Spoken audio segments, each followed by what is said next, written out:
Olá, turma! Vamos dar continuidade, né, a essas estruturas que compõem nosso planeta? Bom, nesse tema de hoje, iremos estudar os tipos de rocha que compõem o planeta, né? Assunto muito interessante, principalmente para quem gosta de ficar olhando as pedrinhas que a gente vê na rua, né, as rochas que a gente vê no mar. Então a gente vai tentar aprender a origem dessas rochas. Bom, a gente já sabe, né, que o nosso interior, né, do planeta é formado de várias camadas. Quais são elas? Crosta, manto e núcleo, né, cada um com suas características próprias. E o magma, né, que a gente vai encontrar lá no manto, nada mais é que essas rochas derretidas, tá? Bom, o planeta, gente, ele está em constante transformação, né? Esse magma ele se movimenta, né, o tempo todo, assim como as placas tectônicas que a gente vai estudar posteriormente. Mas muitas vezes a gente não sente essas transformações, tá? Essas rochas, gente, por sua vez, elas vão constituir a crosta terrestre, né? Mas nem sempre elas estão aparentes, porque muitas vezes estão recobertas pela terra, né? A gente também falou sobre isso semana passada. Bom, a gente pode dizer então, já que o planeta está em constante transformação, a gente pode dizer também que essas rochas elas se formam e se transformam de modo constante também, né? E além disso, uma rocha ela também tem a capacidade de se transformar em outra. Mas logicamente, gente, isso são processos demorados, complexos, tá? E levam muitos e muitos anos, tá? E a maioria das vezes não são visíveis a uma escala de tempo humana, ou seja, a gente vai falecer, vai ter neto, bisneto, tataraneto, né? Vão ter várias gerações e mesmo assim a gente não vai conseguir enxergar essa formação dessas rochas, tá? Essas rochas, por sua vez, gente, elas são formadas por um ou mais minerais, tá? E elas podem ser classificadas de acordo com sua origem, né? Então, por isso, hoje a gente vai estudar as rochas ígneas, as sedimentares, né? Ou metamórficas. Bom, então começando aí por essas rochas ígneas, né? Vamos primeiro só dar uma olhadinha aí nessas rochas aí do lado esquerdo, tá? A gente vai ter aí um andesito, tá? Que é uma rocha ígnea vulcânica. A gente já vai ver o que é isso, tá? E a gente tem também o riólito, né? Que é uma rocha ígnea vulcânica porosa, tá? Então são tipos de rochas com origens também parecidas, né? Ígneas vulcânicas. A gente vai entender justamente isso agora. Então essas rochas ígneas, elas também são chamadas de magmáticas, né? Essas rochas elas são originadas, por que magmáticas? Porque elas são originadas do resfriamento do quê? Do magma, né? Exatamente isso. Então, de acordo com o local onde o material ele se solidificou, essas rochas elas são consideradas vulcânicas ou plutônicas. Então, as rochas vulcânicas, gente, é quando o magma ele é expelido, extravasa, né? E ele se solidifica na superfície da Terra. A gente vai ter aí o andesito, a pedra pome, o basalto, né? São alguns exemplos de rochas vulcânicas, né? Além disso, essas rochas vulcânicas, elas podem conter cavidades, porque os gases ficam retidos ali, né? No seu interior durante o resfriamento, e por isso elas vão conter várias cavidades. Já as rochas plutônicas, gente, esse magma, ele vai se solidificar lentamente abaixo da superfície da Terra, né? Então, em muitos e muitos quilômetros de profundidade, esse magma ele vai se solidificar, tá? Ele já tem um aspecto de uma rocha mais maciça, né? Os seus minerais eles são bem constituídos, de tamanhos diferentes, né? A gente vai ter aí o caso do granito, né? Essas rochas plutônicas, por sua vez, elas são maciças, resistentes e com cristais, né, bem formados. A gente vai ter aqui, ó, umas falésias, né, de basalto, que é um tipo de rocha ígnea vulcânica. Olha que coisa mais linda, né? Isso aqui é toda formada de basalto, que é uma rocha ígnea vulcânica, tá? Bom, lá quando a gente viu, né, aquela civilização inca, a gente já dá para entender como essas rochas elas são importantes para a civilização humana, né? Por quê? Porque elas vão ajudar na construção de casas, edifícios, monumentos, né, como na extração de minerais. Enfim, essas rochas elas são amplamente utilizadas também na construção civil, né, como a gente já viu, né? E ela é muito utilizada também na confecção de objetos de, tipo assim, estátuas, né, monumentos, né, porque elas conseguem ser esculpidas, né, e são mais resistentes, digamos assim. Aqui a gente do lado a gente vai ter um exemplo do quê? De um granito, né? Que é uma rocha constituída de quartzo, feldspalto e mica, né? E provavelmente você já viu na bancada da cozinha de onde vocês moram, do banheiro, enfim, tá? A gente tem também aí uma estátua, né? Que tá lá a estátua A Justiça, que tá lá no Tribunal Federal, que ela também é feita de granito, tá? Então aí é um exemplo, né, do que essa rocha ela pode ser feita e como é que ela pode auxiliar a nossa civilização. Então a gente viu aí as rochas metamórficas, tá? Desculpa, metamórfica não, gente, me perdoe. Magmáticas, tá? Que é formada através do resfriamento do magma, tá? Quando esse magma ele resfria na superfície terrestre, é chamado de rocha o quê? Quem consegue dizer aí? Vamos dar uma olhadinha. Vulcânica. E quando ela é formada, né? O resfriamento do magma, ele é resfriado abaixo, né, dessa superfície, né? Quilômetros e quilômetros de profundidade, a gente vai ter aí uma rocha plutônica, tá? Entrando agora em outro tipo de rocha, que são as rochas sedimentares, né?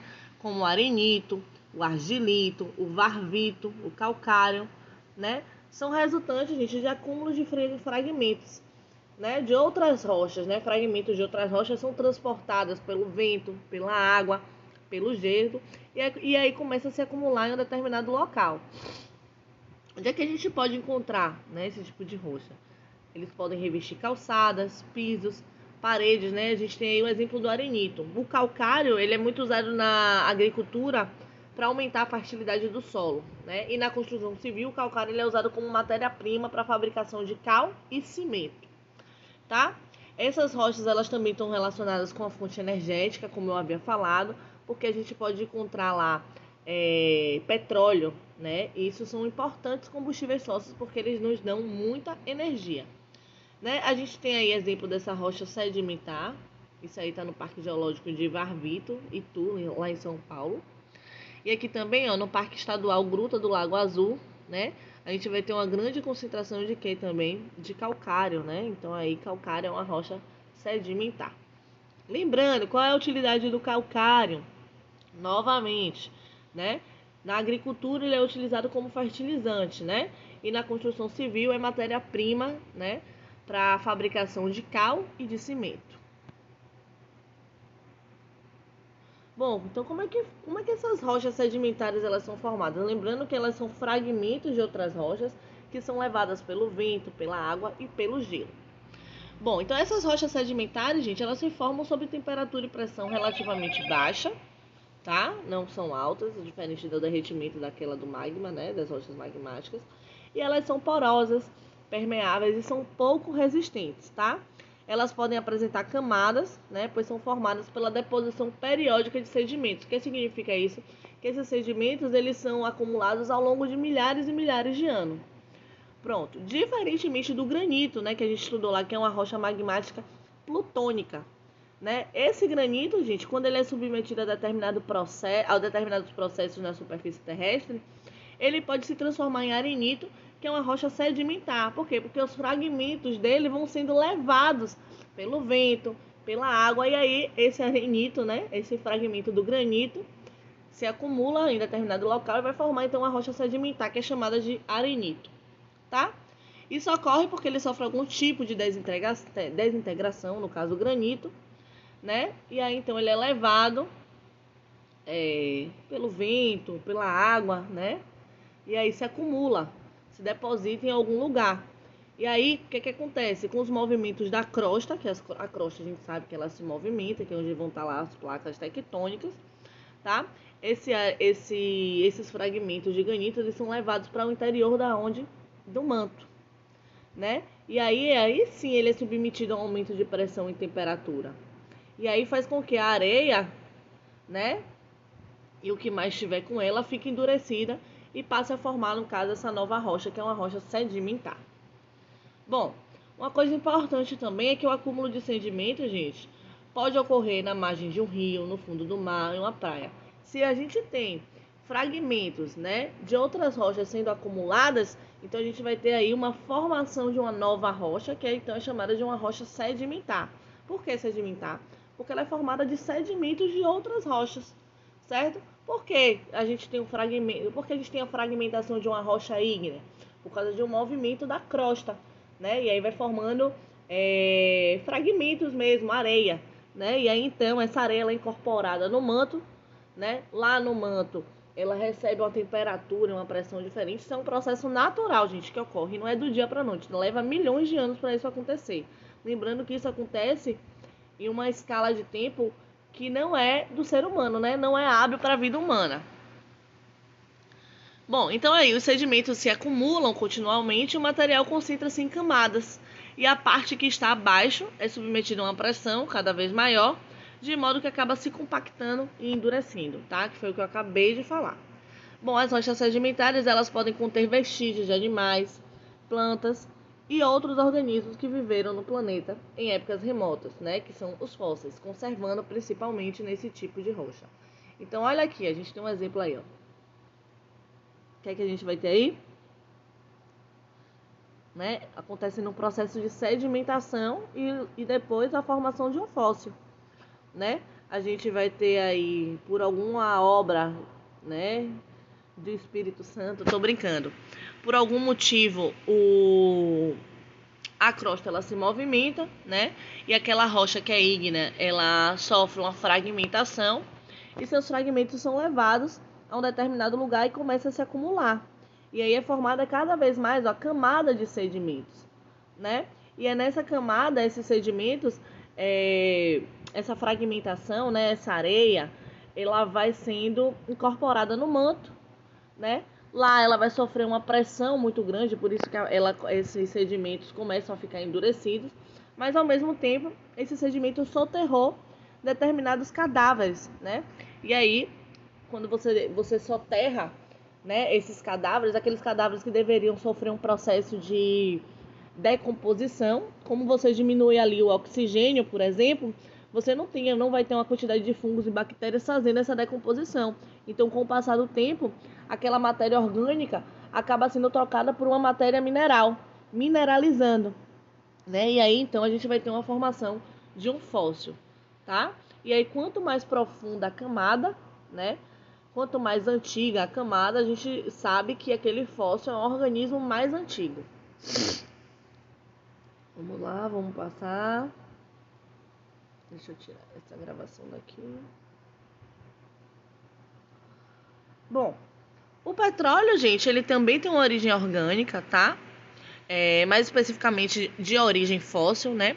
E levou milhões de anos para ser formado. Lembrando que ele é um combustível fóssil, né? Ele vai ser encontrado nessas rochas sedimentares, tá? A teoria mais aceita, né, do surgimento do petróleo propõe que ele se formou na decomposição de matéria orgânica, especialmente de algas microscópicas, né?